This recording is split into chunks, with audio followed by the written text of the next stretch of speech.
ছোট্ট সুন্দর গ্রাম। ভোরের হালকা বাতাসে পাখিদের ডাক, দূর থেকে আজানের সুর ভেসে আসছে। নামাজ পড়ে আয়ান বাড়ি ফিরল, দেখল রাইফা খেলছে। আয়ান বলল, চলো রাইফা, আজ দাদুর বাগানে যাই।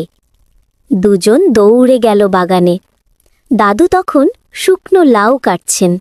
আয়ান বলল, দাদু, এই লাউয়ের বীজগুলো দাও না, আমরা গাছ লাগাবো। দাদু হেসে বললেন, আলহামদুলিল্লাহ, মনে রেখো গাছ বড় হয় আল্লাহর রহমতে। রাইফা বলল, তাহলে আমরা দোয়া করে লাগাই।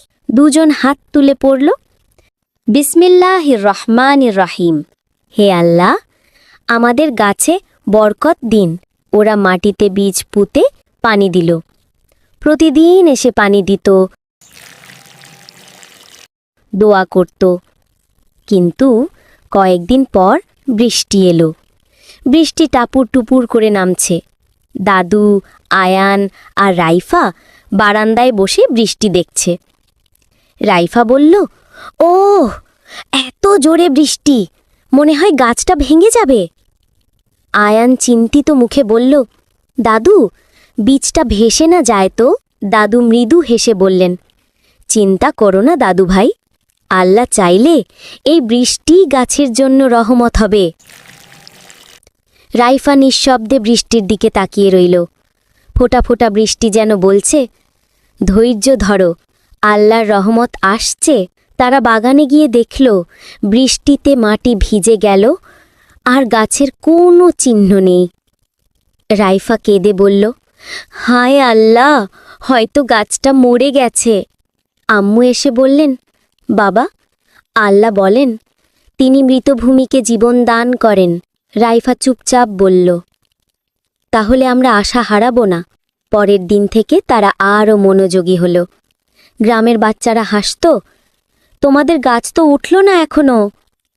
কিন্তু আয়ান বলতো, আমরা আল্লাহর উপর ভরসা রাখি। একদিন ভোরে দেখল মাটির উপর একটা ছোট্ট সবুজ অঙ্কুর। রাইফা আনন্দে চিৎকার করল, আলহামদুলিল্লাহ। আয়ান বলল, আল্লাহ কখনো ধৈর্যশীলদের নিরাশ করেন না। দিন কেটে গেল, গাছ বড় হলো, ফুল ফুটল, আর ঝুলে পড়ল সুন্দর একটা লাউ। দুজন নিয়ে গেল দাদুর কাছে। দাদু বললেন, এই লাউটা বরকতময়, কারণ তোমরা নিয়ত করেছ আল্লাহর সন্তুষ্টির জন্য। রাইফা বলল, দাদু, এটা আমরা মাদ্রাসায় নিয়ে যাব। পরদিন বাচ্চারা সবাই মিলে লাউয়ের খিচুড়ি খেল। দোয়া করল, আল্লাহ আয়ান ও রাইফাকে উত্তম জীবন দাও। সূর্য ডুবে যাচ্ছে, বাতাসে দোয়ার সুর। লাউ গাছটা হাওয়ায় দুলছে, যেন বলছে, ধৈর্য, দোয়া ও তাওয়াক্কুল রাখলে আল্লাহ সাহায্য করেন।